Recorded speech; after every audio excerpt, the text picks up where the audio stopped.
You wake up at 3 a.m.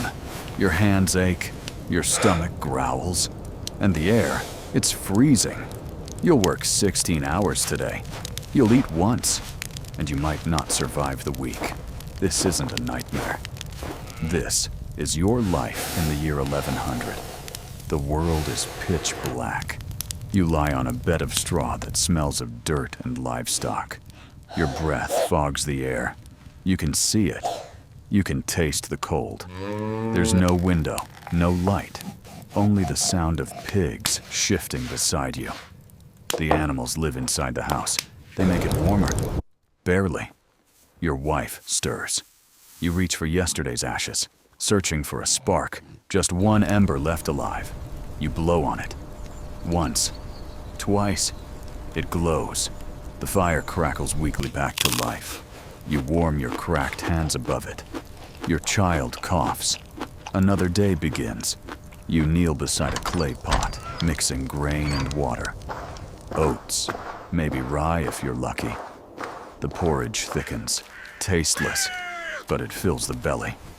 The smell of smoke mixes with manure. You barely notice it anymore.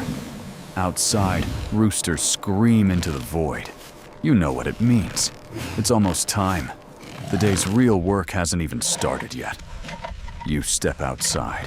Your feet sink into frozen mud. The sun still hides below the horizon, but you walk toward the fields.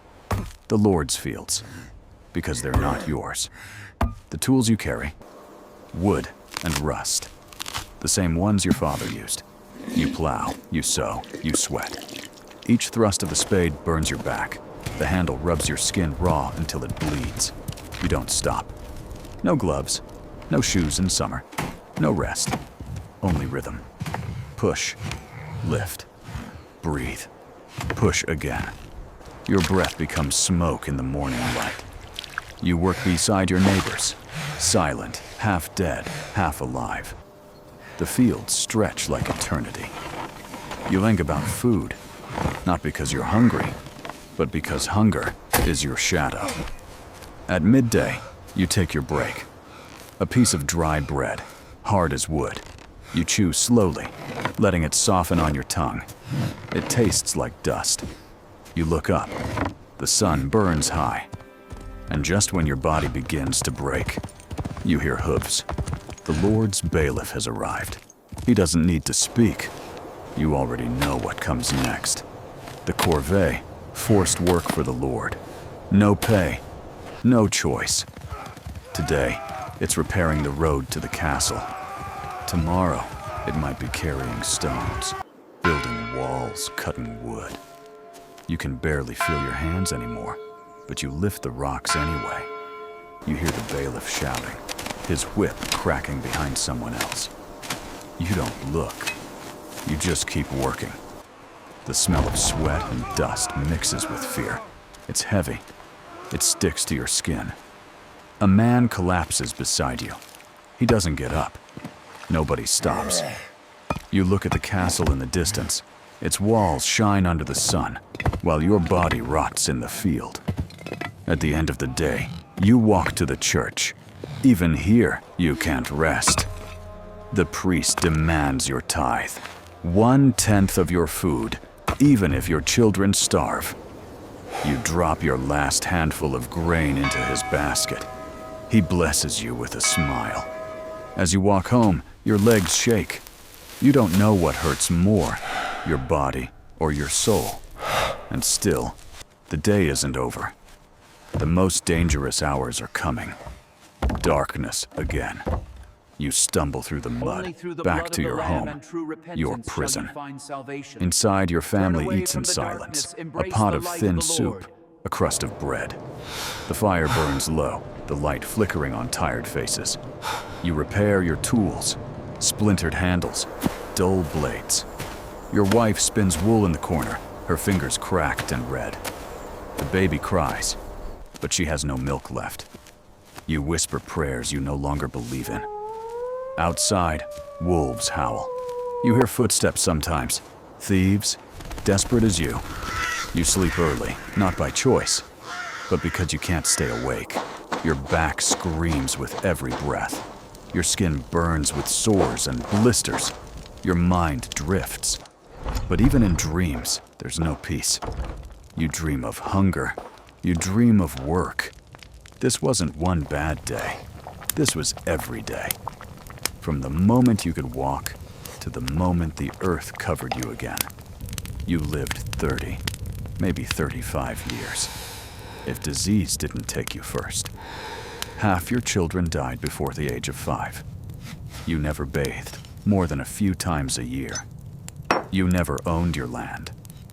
You never knew freedom. But you worked. You endured. And somehow, that's why you still exist in history's memory. If you want to see how the lords and nobles lived while you broke your back in the fields, let me know in the comments. And subscribe to Medieval Tales, where history breathes, burns, and never truly dies. You walk home through the forest path. The mud is cold beneath your feet. The wind carries the scent of smoke. In the distance, you hear a wolf howl. You walk faster. By the time you reach your home, night has swallowed the sky. The door creaks as you step inside. The same small room, the same quiet faces. Your wife stirs a pot over the fire. Peas, water, salt if you're lucky. The children are already half asleep, curled in a heap of straw. You sit. You eat. You say nothing. Because words take energy you no longer have. After dinner, you patch your shoes. You mend a broken tool. You twist wool into thread by candlelight. Your fingers trembling. Your back throbs. Your knees ache. Your eyes burn. You've worked for 16 hours, and it still isn't enough. You lie down beside your family. The animals shift in their sleep, their breath fogging in the air. You close your eyes. But even now, rest doesn't come easily. The mind races. What if the crops fail? What if the Lord demands more? What if someone falls ill? There's no doctor, no medicine, no mercy. Tomorrow will be the same cold, the same hunger, the same fear. This isn't one bad day. This is your life.